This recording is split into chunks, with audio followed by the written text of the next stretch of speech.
Narito na ang Minso On Air, ang bagong radio broadcast ng Mindoro State University na maghahatid sa inyo ng kaalaman, impormasyon at inobasyon. Alamin ang mga usapang pang-edukasyon, makabagong teknolohiya at mga proyekto ng universidad na tutugon sa pangailangan ng bawat Mindoreño at higit pang itaguyod ang Mindoro State University bilang University of Choice. Makinig at matuto tuwing araw ng Miyerkules mula alas 10 hanggang alas 11 ng umaga dito sa ARFM 98.1 Minso On Air. Dito, bawat salita ay kaalaman, bawat usapan ay inspirasyon, at bawat programa ay hakbang tungo sa mas progresibong Mindoro. Minso On Air, ang tinig ng kaalaman, impormasyon at inobasyon.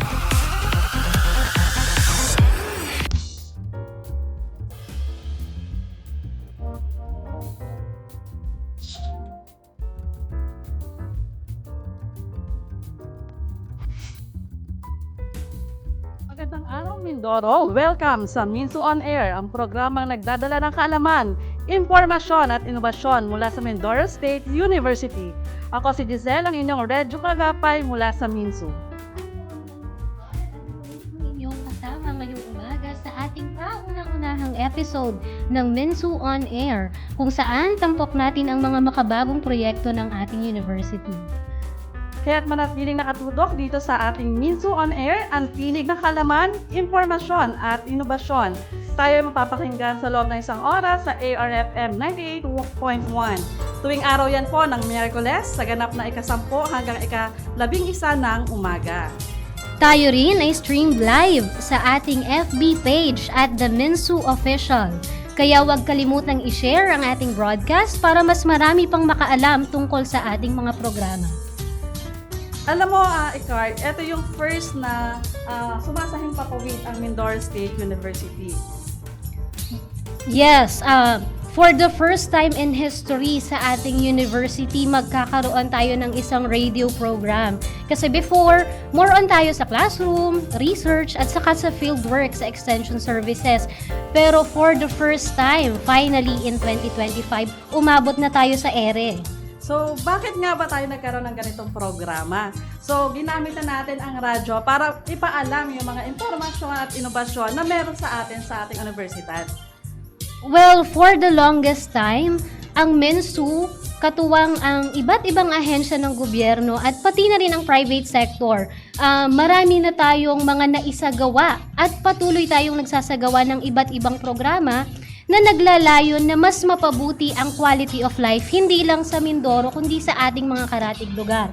And what better way ba para mas marami pang makaalam tungkol dito, kundi sa pamamagitan ng radyo. Kaya nga very thankful tayo sa ARFM 98.1 for this opportunity.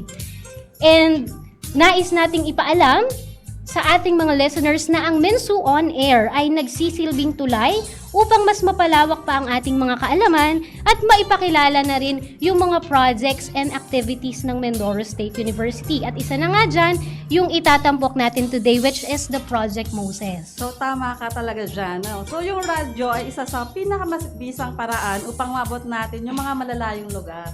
So, yung iba kasi nating mga kasamahan, hindi abot ng data. Yan, lalo na yung sa parteng liblib na lugar. So, itong radyo, kahit nasa liblib na lugar ka, merong pamamaraan para maiparinig natin yung ating mga proyekto, yung ating mga teknolohiya at inobasyon na pinopromote natin. So, eto nga ngayong araw, pag-uusapan natin yung isa sa mahalagang proyekto na naglalayong tumulong sa ating mga magsasaka, mga ngisda, sa ating komunidad. Ito yung Project Moses. Tama ka dyan, Giselle. Pero bago tayo dumako dyan kay Project Moses, bakit hindi muna natin ipakilala sa ating mga listeners Sino ba itong university na nagdadala ng karunungan sa puso ng Mindoro? Sabay-sabay nating kilalanin ang Mindoro State University. So, alamin natin yung kasaysayan, yung direksyon ng Mindoro State University. At ano ba yung tutunguhin niya? Yung goal na maging Region's University of Choice. So, kaya naman meron tayong special na panauhin. Talagang nagsadya siya dito. Ating makakasama ngayong umaga para mas palalim yung talakayan at kung bakit ang MINSU ay patuloy na nag-i-innovate upang matugunan yung pangangailangan ng komunidad. Kasi hindi lang tayo ngayon sa classroom. More on, paano tayo makakatulong sa komunidad na malutas yung mga challenges, yung mga pressing challenges na nararanasan natin ngayon. Yes, kasama natin ngayon sa studio ang utak behind the Lift MINSU, kung saan nilalayon na mas lalo pang iangat ang university upang maging University of Choice. At isa itong programa itong pamamaraan upang mas makilala pa ang ating mga programa, proyekto at inobasyon ng MINSU na makatutulong sa ating communities. At heto na nga, without further ado, tara na at maki-engage. A Minute with Pres Eng, the first woman president of Mindoro State University, Dr. Enya Marie D. Apostol. Magandang araw po, Pres, and welcome sa MINSU On Air. Mapagpalang araw sa inyong dalawa at sa lahat po ng ating mga tagapakinig. Ako po ay nagpapasalamat sa pagkakataon na ito na maibahagi sa inyo ang Mindoro State University, hindi lamang sa mga programa na mag-aangat sa ating buhay, kundi mapakinggan din tayo sa radyo upang mas malawak ang ating maabot. Gayun din po sa lahat ng kabahagi natin sa paglilingkod sa pamantasan ng mga Mindoreño, ang Mindoro State University. Magandang araw po at magandang buhay. So, thank you for joining us, Pres Eng. Eng kasi yung gusto niyang ipangalan sa kanya or itawag sa kanya. So, ma'am, could you briefly share with us, ano po yung vision and mission ng atin pong administration ngayon sa Mindoro State University? Thank you, Ms. Giselle. We envision of transforming the Mindoro State University as a globally competitive and sustainable university. As you mentioned earlier, we are dreaming and aiming to become the region's University of Choice, kung saan tayo ang pipiliin upang maging kabahagi ng bawat pamilya, bawat komunidad ng mga Mindoreño. We have anchored this in the vision with our development goals encapsulated in our aim to lift MINSU. We are focusing on leadership and academic excellence, inclusivity, fiscal prudence, technological advancement, management of resources, innovation, networking and collaboration, sustainability, and upward mobility. Ang MINSU ay patuloy na nagsusulong ng mga gawain na nakatuon hindi lamang sa kaunlaran at paglago ng ating mga mag-aaral, mga kaguruan, mga kawani, kundi pati na rin sa pagtugon sa mga hamong kinakaharap ng ating komunidad. Isang matibay na halimbawa ay ang Project Moses, isang inisyatibo at proyekto na sumasalamin sa layunin ng Mindoro State University na pagsamasamahin ang agham, teknolohiya, inobasyon at pagsasaliksik upang maghatid ng serbisyo na kapaki-pakinabang sa mga nakararami, higit sa lahat sa ating mga magsasaka, mangingisda, food producers, mga negosyante at lahat ng komunidad na ating pinagsisilbihan. Ang Project Moses, katuwang ang ating mga lokal na pamahalaan, mga tanggapan para sa pagtugon sa sakuna at mga ahensyang pangpamahalaan sa pagbuo ng isang komunidad na ligtas, matatag at matibay sa pagbabago ng panahon. Lubos po kami nagpapasalamat sa Department of Science and Technology Mimaropa sa pagsuporta sa proyektong ito. Sa pamamagitan ng programang ito, layo nating maabot ang mas maraming lugar, lalo na ang mga komunidad na nasa panganib ng pagbaha at iba pang dulot ng kalamidad upang masiguro ang kaligtasan at kapakanan ng bawat pamilyang Mindoreño. Salamat po sa inyong pagsuporta at umaasa kami ng Mindoro State University na makapagbigay ng inspirasyon sa mga susunod pang episode. Maraming salamat po sa pagsama sa amin dito sa aming debut episode ng MINSU On Air. At sana po'y mas malayo pa ang maabot ng Mindoro State University sa kasulok-sulukang parte ng Oriental Mindoro at ng Isla ng Mindoro. Sama-sama po nating isusulong ang pag-unlad at pag-agapay para sa ating komunidad at sa ating bayan. Muli po, sampu ng buong Mindoro State University, ang pamantasan ng mga Mindoreño. Bumabati po ako sa inyo, ang inyong Press Eng, na magandang araw, mabuhay at mahal ta na. Maraming salamat po, Press Eng, sa pagbabahagi ng inyong inspirasyon at direksyon para sa Mindoro State University. Once again, sa ating mga listeners, that's our very own President Enya Maridi Apostol ng Mindoro State University. Thank you po. Thank you very much. Thank you, Ms. So, Giselle. talagang nag-abala pa si Press Eng. Yes. Fresh Eng. Si Fresh Eng. Napupunta dito para i-promote itong ating programa. Gayon din yung ating mga isinasagawang inobasyon para sa ating universidad. So, alam mo ba, Mrs. Carr, itong Project Moses o Monitoring and Observation of Site-Specific Weather Stations ay isang inisyatiba at nagtalaling palakasin ang kakayahan ng ating komunidad sa disaster preparedness at saka sa climate resiliency. Lalo na ngayon na sobrang paiba-iba at pabago-bago ang panahon. Tama ka dyan, Miss Giselle. Ang Mindoro State University ay patuloy na nagsusulong ng mga proyektong tumutugon sa mga pangangailangan ng ating iba't ibang communities. At isa na nga dito ang Project Moses. Ito ay naglalayong pagsamahin ng agham, teknolohiya at edukasyon upang mas mapabuti ang disaster preparedness ng ating mga komunidad.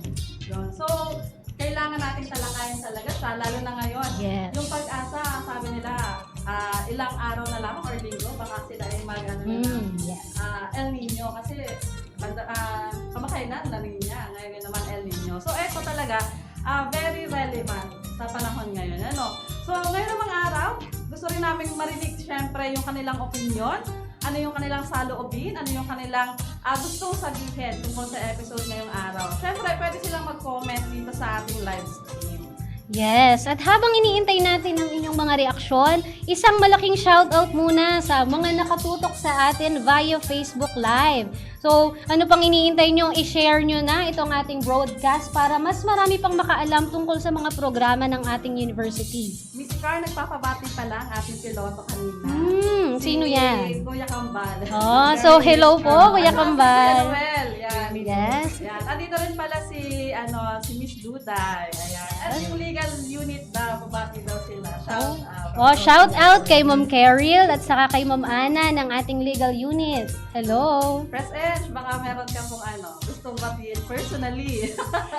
Well, shout out po sa mga nakikinig na kasama natin na naglilingkod sa Mindoro State University, ang akin pong pamilya, nandyan. First time ko nababati on air. So, ang aking hubby na si Chody, ang aking baby na si Naya, sa aking nanay, sa lahat po ng mga kamag-anak at sa lahat ng taga-Baco, ako po ay proud na Bacoenyo. Maraming salamat po sa inyong lahat. So, maraming salamat po. At syempre, narito na ang pinakahihintay ng lahat. So, kasama natin ngayong araw, the brain behind the Project Moses. So, ini-interview nga namin kanina siya kung paano ba niya naisip itong Project Moses. So, kasama natin ngayong araw, itong special na panauhin din natin. Walang iba kundi si Engineer Christian Hernandez, ang team leader ng Project Moses. Magandang araw po, Engineer. Ayun, so magandang araw po sa ating lahat. Kay Press Eng, magandang umaga po. Kay Ma'am Giselle, Ma'am Icar, Miss Duday, at sa lahat po ng nakikinig ng AR 98.1 FM at sa lahat po ng from Mindoro State University. Magandang umaga po. Ayan. Welcome, Engineer, sa Minsu On Air. So, Engineer Christian, pwede nyo bang ipaliwanag or ikwento sa ating mga listeners, paano ba nagsimula itong si Project Moses? So ayun po, ang Project Moses po ay nagsimula noong year 2022. So estudyante pa lang po ako noon. Mahilig na po akong mag-discover ng mga possible po na magamit ng ating community. So one time nag-discover po ako, then na-post ko po sa isang FB Then, nakita po ito ng DOST. So, tinulungan po nila ako na i-craft ang proposal at napondohan po ito noong year 2022 ng 2.5 million from DOST Mimaropa, headed by Dr. Majo Sipina Abilay, at sa tulong po ng DOST Provincial of Oriental Mindoro, headed by Dr. Jesse Pine, and Supervising Science Research Specialist, Engineer Saldi Gawad.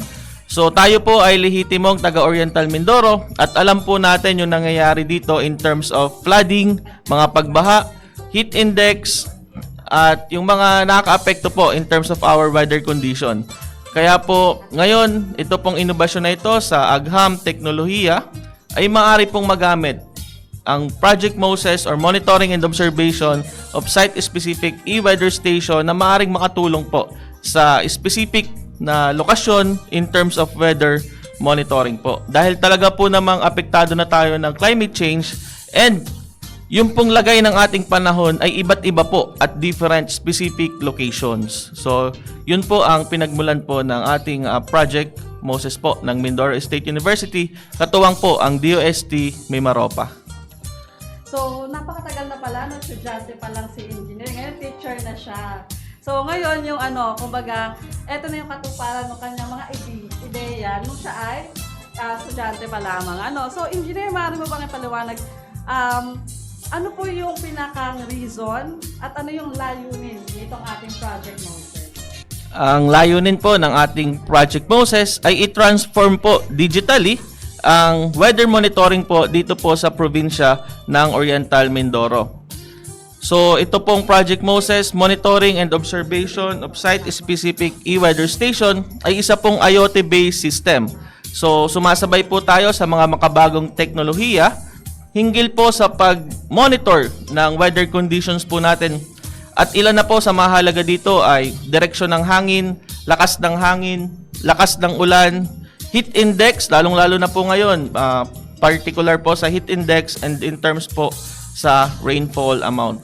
So, layunin po natin na makapagtayo po ng network of e-weather station nang sa gayon po ay makapagbigay po tayo ng specific na datos sa weather monitoring na maaaring makatulong po sa ating community na in terms of preparedness at kahandaan po nila sa mga weather disturbances po na maaari po nating maranasan. Okay, so yun pala yung mga features, no? Meron pang idadagdag na feature, sir, dito sa ating Project Moses. Maliban sa nakikita nila yung mga humidity, temperature. Ayun po, ang Project Moses po, ito po ay tumutukoy sa pag-monitor po ng 10 weather parameters. So ito po ay namomonitor natin in real time. So pinapagana po ito ng wind aerogenerator at saka solar panel para nang sa gayon po ay makapagbigay po siya ng kuryente kahit na masama po yung panahon. So continuous po yung pagbibigay natin ng mga datos in terms of weather parameters sa specific na lugar during mga weather disturbances po like intense rainfall. So accessible po siya via website at available din po siya through mobile application. Meron din po kaming Facebook page, nag-a-announce po kami para maging aware po yung komunidad natin sa lagay po ng panahon araw-araw po. Ayun, so ang galing naman nun. Oo nga, Miss Giselle, parang community pag-asa pala itong si Project Moses, ano? Opo, tama po kayo dyan, Ma'am Giselle at Ma'am Icar. So, ngayon po, meron din po siyang indicator kasi may mga level po tayo ng ulan, kagaya po ng yellow, orange, and red rainfall amount. So, magbibigay po tayo ng warning, real-time po, para malaman po ng publiko or ng komunidad kung ano na pong nangyayari sa ating status po ng rainfall. Ganon din po sa hangin. Meron din po siyang kategorya kung gaano kalakas po yung hangin at sa kasalukuyan po yung heat index. Nakakapagbigay din po kami ng indicator nang sa gayon po maging ligtas po in terms of health yung ating mga workers sa outdoor activities po nila. Ayan. Talaga namang nakakabilib pala itong Project Moses ni Engineer Christian. So, hindi natin nakalain, Miss Giselle, no? Yung palang mga ganyang simple ideas with the right partnership, with the right people, pwede palang malaki yung maitulong niya sa community. Tama ka dyan, Ikar. Kasi, alam mo, yung sa simpleng idea, malaki pala yung magiging impact nun sa ating komunidad. So, marami pa tayong malalaman sa proyektong ito. Kaya naman manatiling nakatutok sa ating himpilan at mamaya ay tatalakayin natin ano nga bang epekto at benepisyo nito. Lalo na sa ating mga magsasaka na minsan ay talagang napipinsala dahil sa lagay ng panahon. So, magbabalik po kami makalipas na ang palaala. Narito na ang Minso On Air, ang bagong radio broadcast ng Mindoro State University na maghahatid sa inyo ng kaalaman, impormasyon at inobasyon. Alamin ang mga usapang pang-edukasyon, makabagong teknolohiya at mga proyekto ng universidad na tutugon sa pangailangan ng bawat Mindoreño at higit pang itaguyod ang Mindoro State University bilang University of Choice. Makinig at matuto tuwing araw ng Miyerkules mula alas 10 hanggang alas 11 ng umaga dito sa ARFM 98.1 Minso On Air. Dito, bawat salita ay kaalaman, bawat usapan ay inspirasyon, at bawat programa ay hakbang tungo sa mas progresibong Mindoro. Minso On Air, ang tinig ng kaalaman, impormasyon at inobasyon.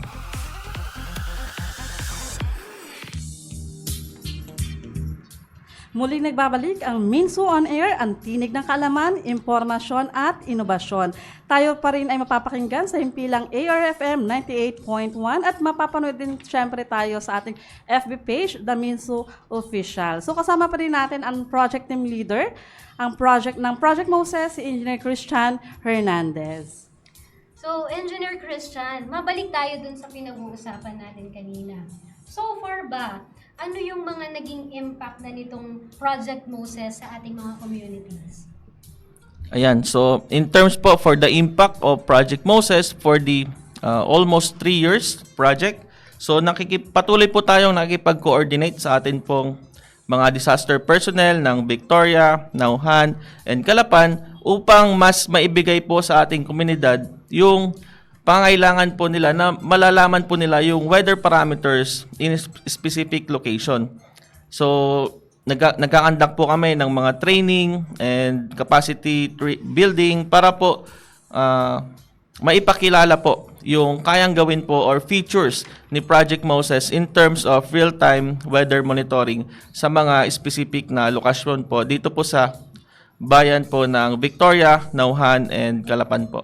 Yan. So, talagang magiging kapakipakinabang sa ating komunidad.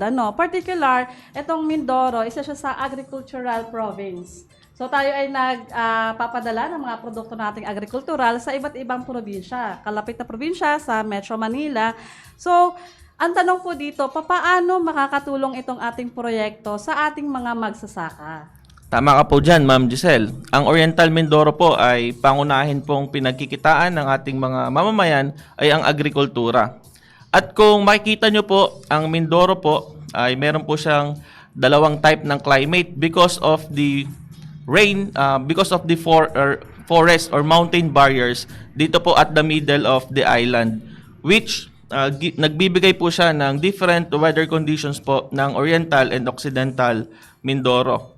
So talaga pong very active yung ating hydrologic cycle. So malalakas po yung mga rainfall na namomonitor po natin. Kung sa farmers po, mostly yung activity po nila is outdoor. So meron po kaming monitoring in terms of heat index.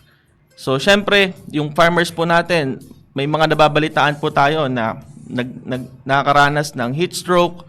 So, pinapaalalahanan po namin sila kasi real-time po namin namomonitor yung heat index po natin. So, through radio, through Facebook, pwede po nating ipahatid yung heat index po natin. Or kung meron po silang kamag-anak or family members, pwede po nilang i-advise yung farmers po natin na wag munang mag-work outside because of danger or extreme caution in terms of heat index. Tapos po, kasalukuyan po kaming nangangalap po ngayon ng weather data. Nang sa gayon po ay ma-analyze po natin or mapag-aralan or may update po natin yung cropping calendar in terms of weather data po natin. Kumbaga may ayon po natin yung panahon ng pagtatanim at pag-harvest base po sa lagay ng panahon po. Kasi iba na po yung 20 years ago compare po sa ngayon in terms of weather data po dito po sa ating location.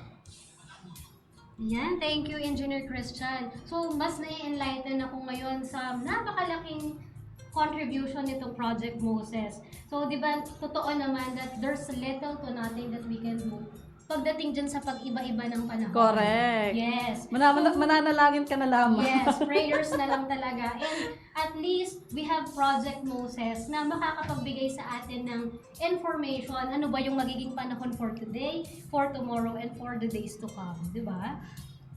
So, dahil nga ito, tinatanong nila, ito ba sakop ang buong Mindoro or may specific area lamang na kino-cover nitong Project Moses, lalo na yung mga yung kung saan nakatayo yung satellite na nasa Minsu?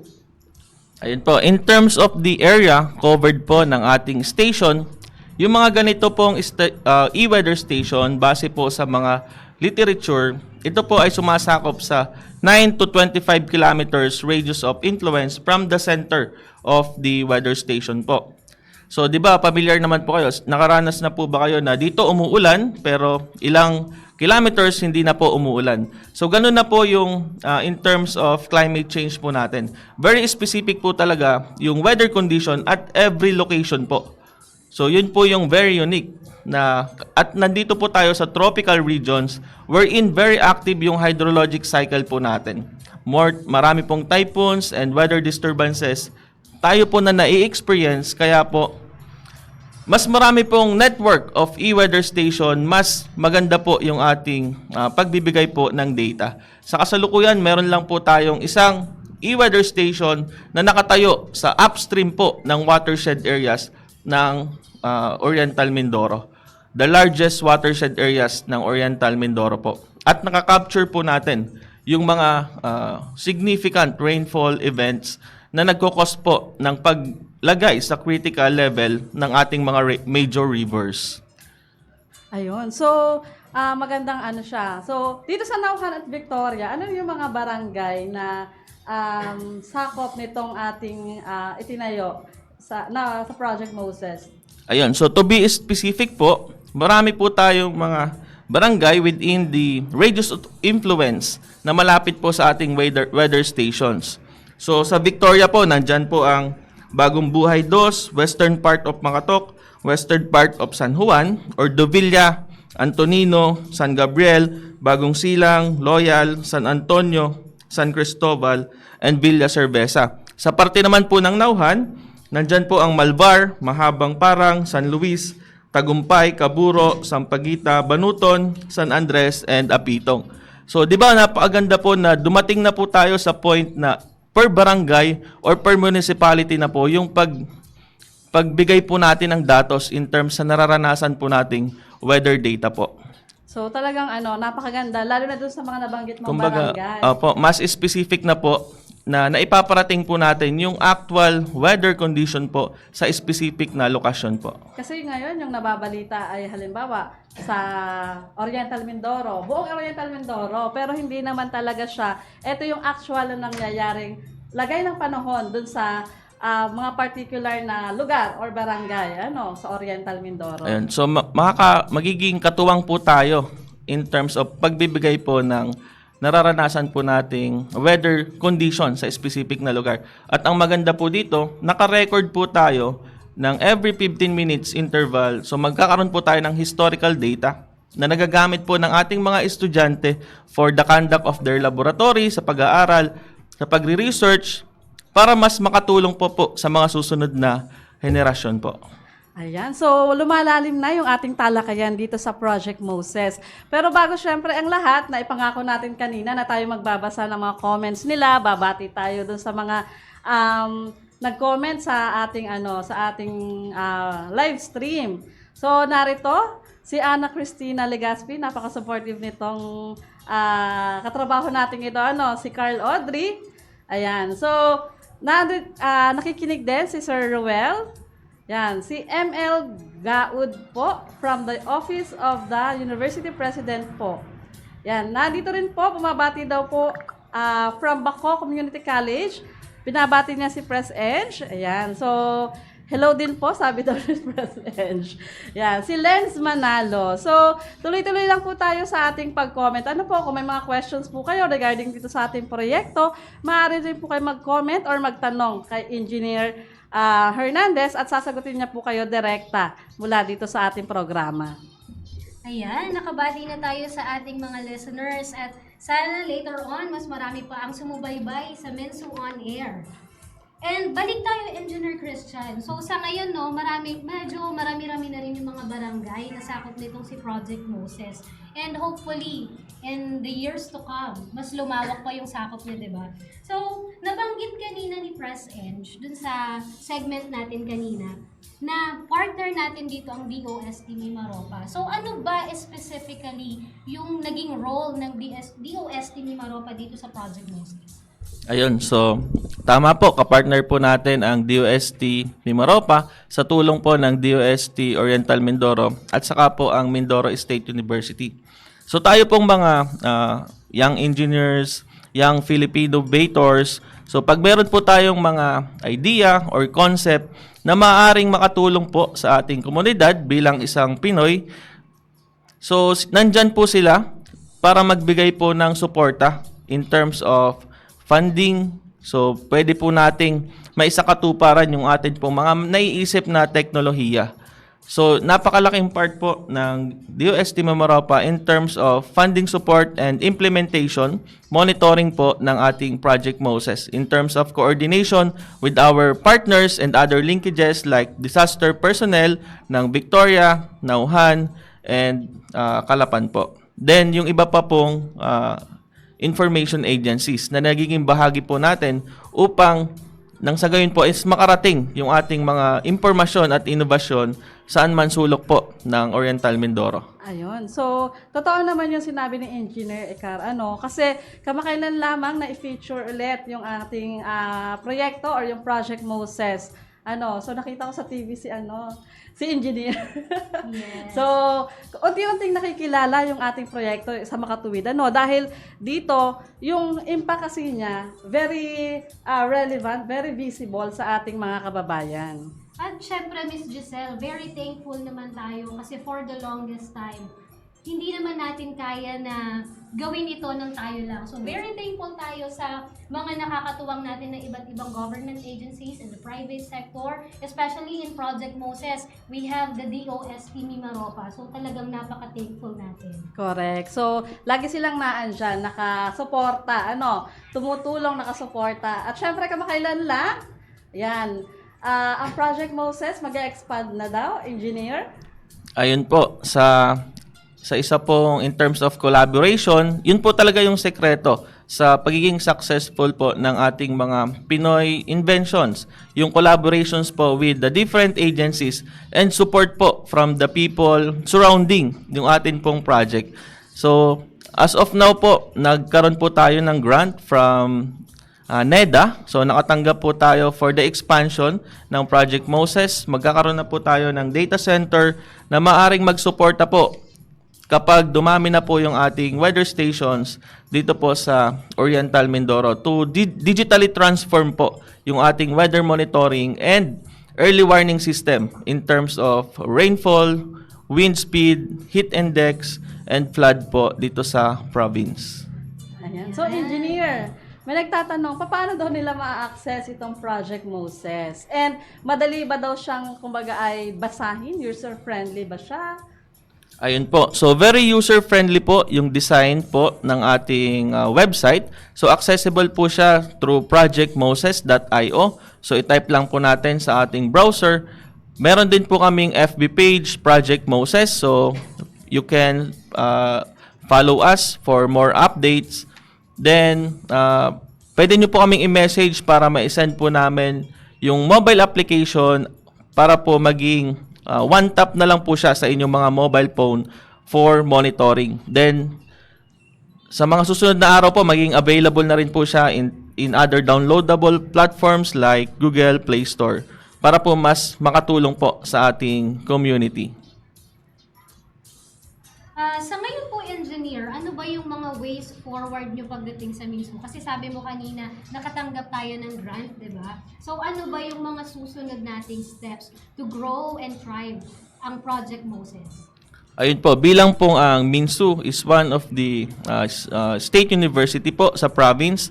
So nandun po yung idea, yung principle and expertise. So tumutulong po tayo sa ating probinsya para mas yung nararanasan natin in terms of weather condition is mas maintindihan po natin at ma-analyze nang sa gayon is makapag-implement po tayo ng mga early actions and possible policies in the futures para po mas mapanatili po natin yung kahandaan ng atin pong komunidad. So ang ways forward po natin, so na-approve po yung ating grant from the NEDA for the construction of data center. So itatayo po ito sa Mindoro State University. Then kapartner po ang DOST and Calapan. Magtatayo din po kami ng isa pa pong e-weather station sa Calapan City under the Smart and Sustainable program ng DOST.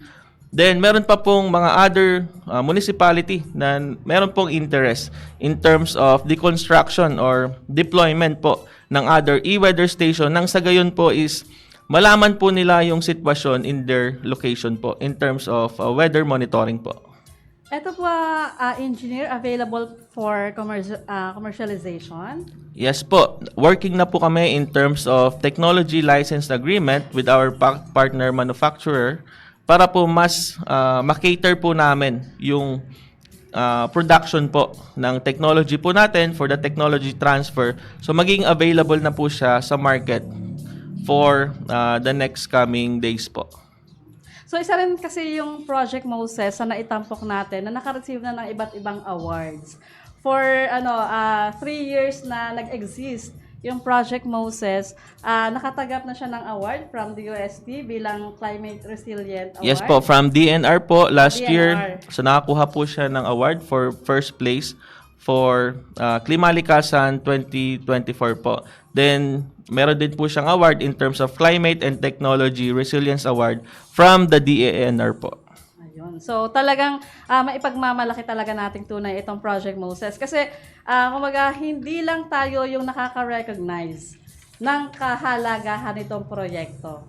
And yes, talaga namang palawak ng palawak at palayo ng palayo ang nararating itong Project Moses. At kita naman natin sa mga sinabi ni Engineer Christian, napakarami pa nating plano for Project Moses in the future. And ngayon pa lang, Engineer, congratulations na kaagad para sa mga plano ngayon. So yung plano kasing yun, talagang nakaangkla para mas mailift pa natin yung Minsu towards Regions University of Choice. Ayan, para bago natin hingan ng panghuling mensahe si Engineer, ayan, nagpapabati din daw from HR Unit po, si Ate Malin Escorpezo. So, hello po mula sa HR Unit. And magandang araw din po sa lahat ng mga nanonood at nakikinig dito sa ating programa. So, Engineer, para sa ating huling mensahe, ano po yung message ninyo sa ating mga nakikinig at nanonood dito sa ating programa? Ayun po, maraming salamat po sa inyong pagsubaybay sa ating talakayan ngayong umaga. Ang Project Moses po ay isang hakbang patungo sa mas matatag at handang komunidad pagdating sa sakuna at pagbabago ng klima. Patuloy po nating suportahan ang agham at teknolohiya na gawang Pinoy po. So, yun po yung pinagkaiba po natin with other technologies. Ito po ay gawa po siya ng mga Filipino inventors. So, sustainable po siya. Kapag nagkaroon ng problema is naiintindihan po yung in terms of hardware, software, website, and all the structure po ng system is naiintindihan po nating mga Pilipino. So, madali po natin siyang maayos and sustainable po yung device po natin. So, hinihikayat ko kayong lahat na manatiling updated at makibahagi sa ating mga inisyatiba para sa isang mas ligtas na hinaharap.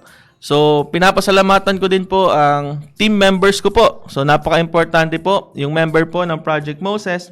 Kasama ko po si Sir Harold Bangalisan, faculty affiliate, si Dean John Edgar S. Anthony, faculty affiliate of Minsu, ang amin pong computer programmer, si Maria Trix Balesteros, ang amin pong electronic specialist, Eric Bunyag, ang amin pong research assistant, si River Rose Gasis, ang amin pong for the detailed engineering drawing, si Engineer Christian Canilang.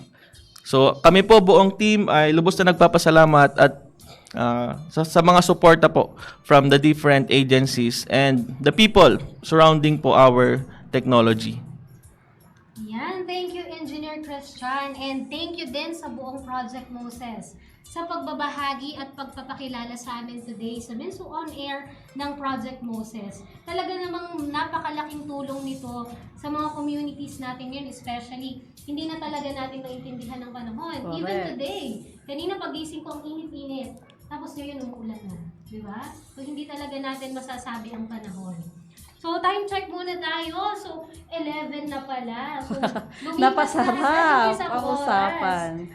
So, yan. Diyan nagtatapos ang first pilot episode ng Minsu On Air. And sana, samahan pa tayo ng ating mga listeners sa mga susunod na episodes ng Minsu On Air para mas malaman natin yung mga mahahalagang proyektong pangkomunidad at prosesong pang-edukasyon ng Mindoro State University. Yan. So, para sa mas malawak na impormasyon tungkol sa Minsu, maaari nilang bisitahin ang ating website, www.minsu.edu.ph.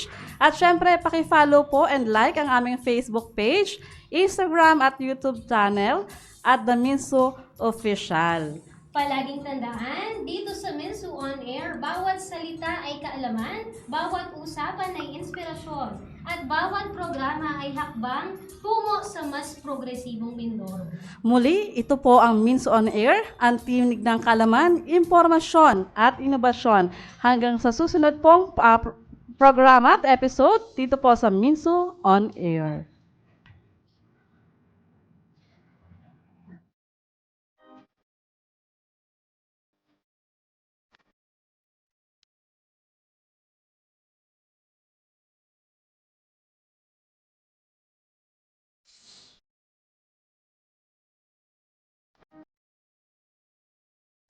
Narito na ang Minso On Air, ang bagong radio broadcast ng Mindoro State University na maghahatid sa inyo ng kaalaman, impormasyon at inobasyon. Alamin ang mga usapang pang-edukasyon, makabagong teknolohiya at mga proyekto ng universidad na tutugon sa pangailangan ng bawat Mindoreño at higit pang itaguyod ang Mindoro State University bilang University of Choice. Makinig at matuto tuwing araw ng Miyerkules mula alas 10 hanggang alas 11 ng umaga dito sa ARFM 98.1 Minso On Air. Dito, bawat salita ay kaalaman, bawat usapan ay inspirasyon, at bawat programa ay hakbang tungo sa mas progresibong Mindoro. Minso On Air, ang tinig ng kaalaman, impormasyon at inobasyon.